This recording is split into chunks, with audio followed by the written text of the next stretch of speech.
So to start out this epic diorama, I need to make a house. And to do that, I cut out these very simple templates that I made by myself.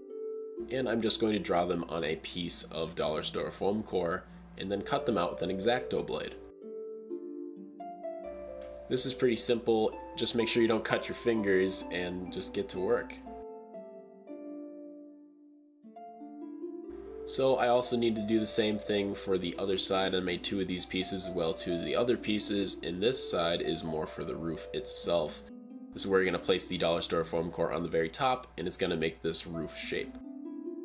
Putting it together, I just used hot glue, which I used a ton on this project. And these are pillars in the middle that are going to help stabilize the house itself. Then I just added glue onto both sides and added the other wall that we made earlier. Making a door piece here, using an X-Acto blade to carve in wood line texture, and then I'm going to be using my mechanical pencil to also carve in wood line texture with it. Take your time with this and really get a ton of good texture on there, because it's going to make everything look so much better. Putting the door in the middle of the frame, and then I added these 2 pieces of hard cardstock paper to the actual door itself, and that's just going to make it look more like metal when I paint. Then I added 2 more big boards on each side, and I actually cut into the door and relayed it back deeper into the actual piece. Now I know what you're thinking. You're just making a house, you can just rush through it and get to the better part, which is going to be the dragon or actually the landscape itself. That's not entirely true. You need to make sure you're taking time when you're building anything, when you're coming to a mock that you're going to be really proud of and something that you're going to want to keep for a very long time. That also brings me to a topic, and that topic is the most you can in the time you have. Which basically means, guys, don't rush through something if you only have X amount of time after you get home from work or you get home from school or whatever it might be. Take your time. Maybe it takes you 2 weeks to complete a project like this. Maybe it takes you 2 months to complete a project like this. But I guarantee you, when you're done with the whole thing, you're gonna look back at it and you're gonna really enjoy what you made. And that's more important to me than rushing through something and making something I don't really like at all. Back to the house, I needed to make these inside shutters, and to do that, just other pieces of wood line texture, and then I'm adding these bigger pieces of wood line textured foam around to look like wood, and I'm just laying them all across the house. I didn't show me adding any more wood line texture to any of this stuff because it's pretty basic. You just have to do what I showed you in the beginning, but it actually makes this thing look absolutely fantastic. This house is looking great so far, just adding little wooden pillars on the sides. Once that was done, I used a piece of dollar store foam core and I put it in the top part where the roof is going to go so I could lay on the hay that's going to go on top of it later. I wasn't going to make shingles just because of the time aspect, and then I added more of these logs up on the very top, or boards up on the very top, and that made a nice pivot inside look. Also added more boards up on the top of the house, and just gave it a little bit more detail. Now for the dragon. To get that started, we're going to need to curve out a piece of foam. Be careful when you're doing this with whatever blade you're using so it doesn't snap and hurt yourself. But just continuously cut it out and take your time with this. And then start to shape it kind of like a snake in a way with your X-Acto blade. Continuously carving it slimmer and slimmer to whatever you want it to be, and then I added little bevels on each or on the inside of it so I could bend it how I wanted. After that, I started to work on the tail itself, so I just took the main piece that we had and then I kind of curved it around where I thought the tail was going to go. The tail was going to go around my house, so I wanted to make the tail curved. So I just lined it up and started cutting away. Also be careful on this part. You have to have the blade really close to you a lot, and it can definitely mess up and hurt yourself. Cutting that in half, and then beveling it the same exact way that I did with the upper piece as well. Continuing to carve it around, and then I was just using the house as my general shape, and this is going to be the neck piece. The neck piece is pretty much the same as the top piece, but way skinnier, and then I just attached it with some hot glue. Continuing just to carve it all the way around.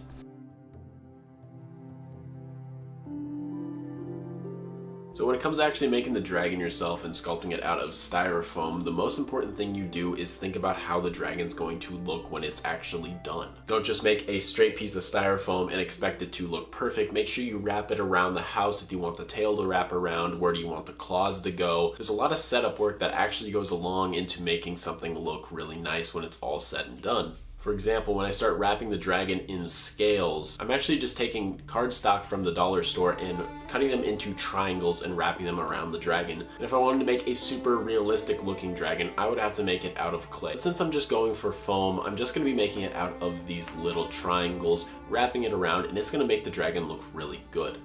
Now I'm using these scales, like I said earlier, and wrapping them all along the dragon. Now this is a super time-consuming thing, but since I'm using styrofoam instead of clay to make the actual dragon itself, this is going to make the dragon look way better than just the styrofoam would.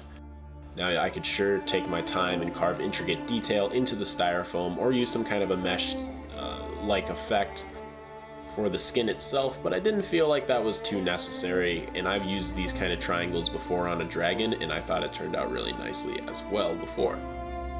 Now these are the spikes. Just take small pieces of foam and cut them into spike-like shapes, and then we're just going to place them right on the sides. There's this gap, this ugly gap from the pieces of paper that we had to put on the dragon, so I wanted to cover that up really easily.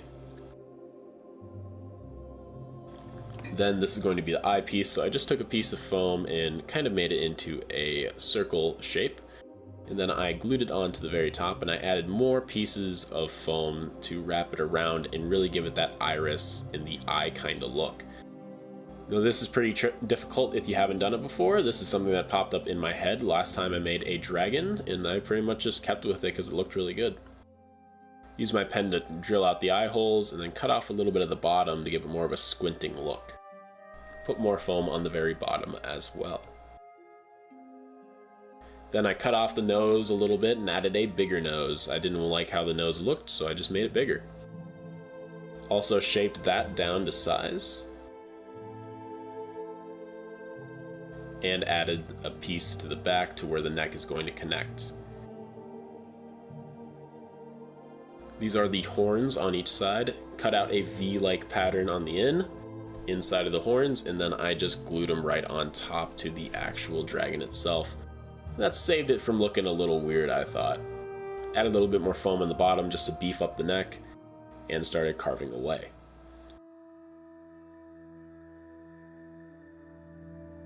Making sure it was beveled and looking nice. And I attached it.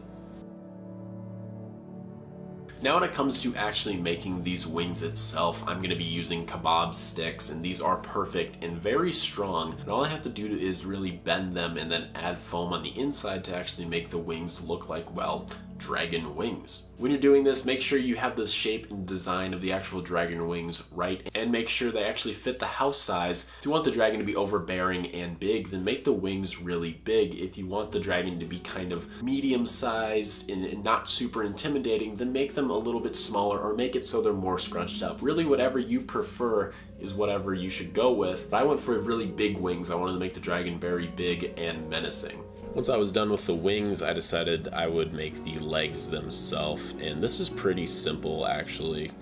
Just made sure to carve out each piece into an actual thigh, and I just did my best to make it look as realistic as possible. You're not going to see this a lot in the diorama, but it's still good to do the best you can on it. Now these are the feet. Now the feet I made into a pretty simple shape and then just started carving away little intricate details on there, and also the paint job later on helped the feet look way better. And then I started sticking in small pieces of toothpicks and also turning them into these claws where the actual, I guess, talons would that be, of the dragon are. Now for painting, I wanted to make sure everything had a nice black coat of paint. That's super important, so if you miss any spots, it's just going to show up as black and not as whatever the foam color was underneath it. So I gave it a very thorough black paint job.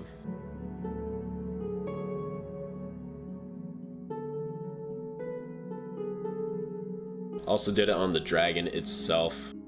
It's always good to start out with a base coat of either gray or black, I think.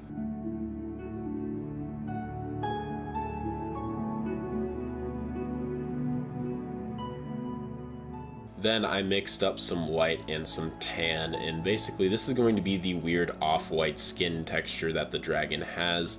I just wanted to make him kind of seem like a undead, underdark kind of dragon, so to do that I wanted to give him a weird off-white skin color. If I messed up, I could always just go back over it with something else, but I wanted to give it a shot, and I actually really like how it turned out in the end.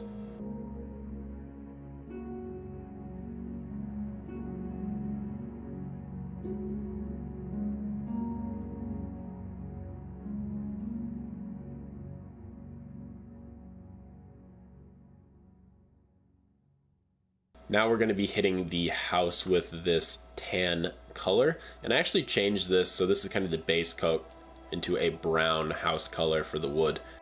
But I was going to use this as the color, and I really didn't like it, so I turned it into a brown, but this worked as a great base coat for it. Now for the wings, I want to do some edge highlighting with some purple, and I just used that to go all the way around this piece.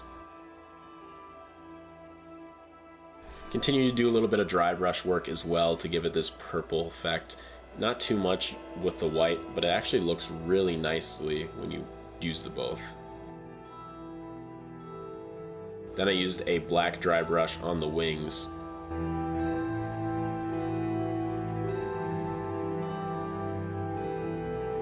So when it comes to making this dragon, I wanted to give it a purple and kind of a pale skin kind of color, almost like it was a vampiric dragon that is coming after the Dovahkiin here, and I think it turned out really nicely. Painting in general with a project like this can either make your work look way better than it should, or maybe a little bit worse than it should, just depending on how good your paints really are, or how good your painting really is. You don't need extremely high level paints to get really good paint jobs. You definitely want to make sure you're using washes and a lot of dry brushing techniques to make sure everything, every little bit of detail and every angle is really covered to make things pop out way better. Now for the teeth here, just little pieces of toothpicks that I have glued together and painted off camera, and then also just putting that brown on the house.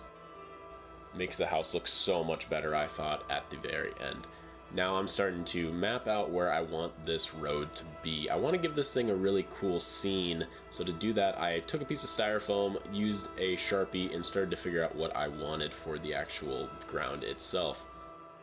Made a nice little wood, floor design and little path, and then I cut that out to make it easier to carve. I wanted it to dip in like it is a part of the road and it's not as high as the elevation around it.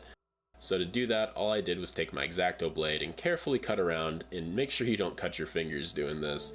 Thankfully I'm so good with my X-Acto blades I never do, but definitely be careful when you are working on them. Then I beveled the edges so it would have the hill-esque effect of it coming up with the road. Re-glued that back together and stuck that on. Also did that to the other side and stuck that back onto the base.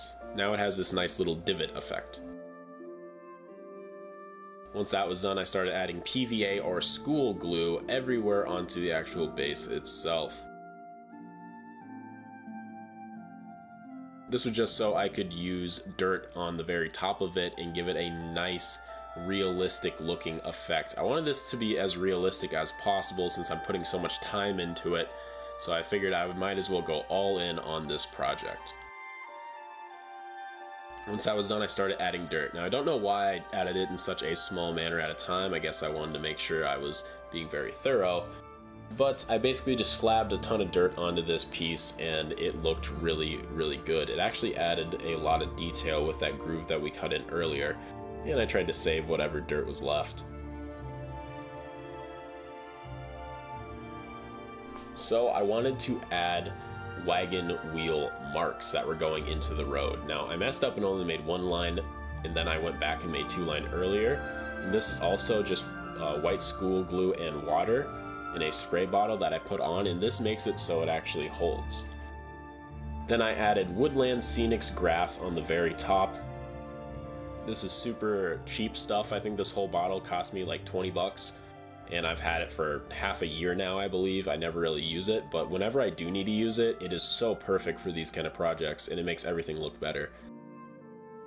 Then I added a black wash to the house because I thought it needed it, and it's always nice to add washes to whatever you're working on. This stuff is in the elements and in the rain, so it's not going to be perfect and pristine. You want to make it look a little dirty.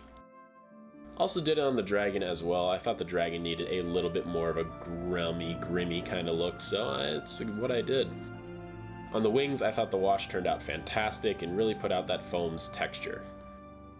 Now I'm adding the other wagon wheel marks because I forgot before, and that looks so much better when it's all said and done.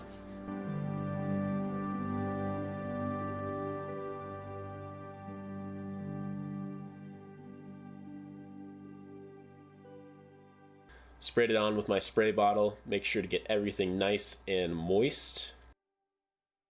And I started to add the straw on the very top of the house. So this straw was, actually I've had it for a really long time and I don't know where this string came from, but you can probably just use some kind of rope that comes apart like hemp rope. And I just started applying it all across the top. I wasn't going to go for a shingle look just because of, well, time, and I thought this would look fine. And I think it turned out pretty good at the end, and I actually like how it looks. After that, I used a white dry brushing look to make the wood look more weathered and just add more detail. We always want to add as much detail as possible to whatever we're working on. And I added that all around the house. Once that was done, used a little bit more of the glue on the very top to hold things together. And I also painted the door hinges with a metal. Now that we have all the groundwork done with the base, we can start placing on the house and then also attaching the dragon to the top. And this is where you need to be really careful, because if you mess this up, this could mess up the whole entire MOC and diorama. Take your time, put it in the right spot, and make sure the tail is wrapping around the house at a perfect angle if you want to do it the same way I did. Number one thing you have to do is make sure the dragon is sturdy. I'm going to be giving this to one of my friends, so I don't want this thing to break anytime soon unless he smashes it on the ground, so use plenty of glue, whatever else you have to use to make sure it sticks. Now I'm going to start adding some tufts to the ground. This is just hot glue and the same kind of stuff I used for the roof, and I put it to the ground, and now I am also working on a rock. So I figured I would add a few rocks around here just to give it a little bit more of a realistic look.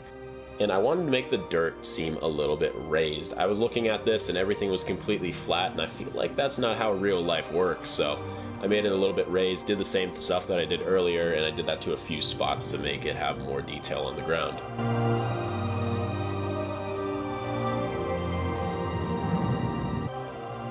This is going to be the fire, so I use a kebab stick and stuffing that you can find at Walmart, and I basically wrapped it all the way around this kebab stick, and then I went outside and I spray painted it. I did not show me spray painting it just for time's sake, and I didn't really have a good way of doing that. For the base, I painted it black, or for the edge of the base, I painted it black, and then I started adding all my little rocks around. Doing all these little things are really starting to make a difference because this thing's starting to look fantastic. I used a mechanical pencil to poke holes, and I took some branches from outside and just stabbed them right into the bottom of this, and I wanted to add like a little bit of a guiding rail with rope and branches. So I took some super glue and some hemp rope and I wrapped it all the way around. I also used a black wash on this rope to just make it look a little bit more dirty later on.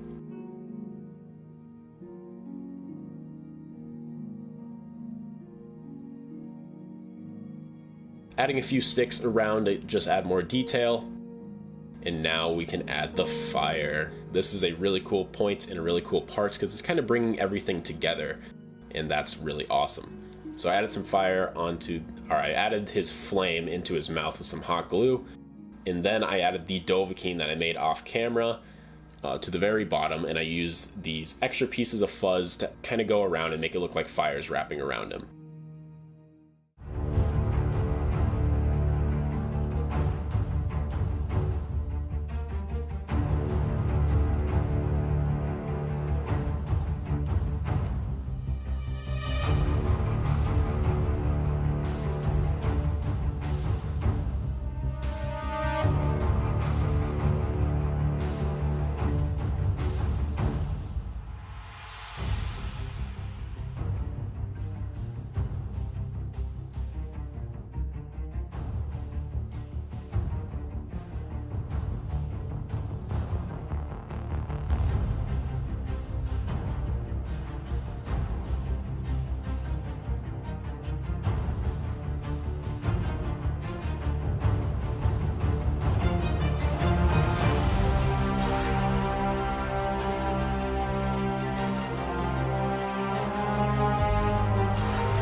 So everyone, that is the awesome diorama, Skyrim diorama, and I am more than pleased. It looks amazing. I am very happy with the work that I did. It's not perfect, there's still a ton of stuff that I could do to improve it, but for the first time in a long time for me, making anything D&D-esque or even Skyrim based is really awesome because I haven't done that in so long. And don't worry guys, Halo Mega Constructs will still be making videos of that. I just wanted to mix it up a little bit and have a little bit of fun with some kind of new kind of creation. Definitely put in the comment section down below what I should make next, what I should do next, and what kind of thing you would like to see. If you want to help support this video and this channel, make sure you give it a like, subscribe, share this video with friends or groups or anyone that you know that likes Skyrim or anything crafting based. That would really help me out a lot in making this kind of content. Now when it comes to uploads guys, I'm going to be uploading when I feel like it is necessary now. I'm not going to have a schedule anymore, but I'm still going to be uploading as much as I possibly can while still keeping the quality of the content at an extremely high level, I think. I definitely think this video's quality compared to my other stuff is way better and way more enjoyable for you to watch. So thank you all so much for tuning in. I really do appreciate it. Thank you so much for being here, and I hope to see you guys all in the next one. Have a great rest of your day, evening, or night, everyone. Peace out.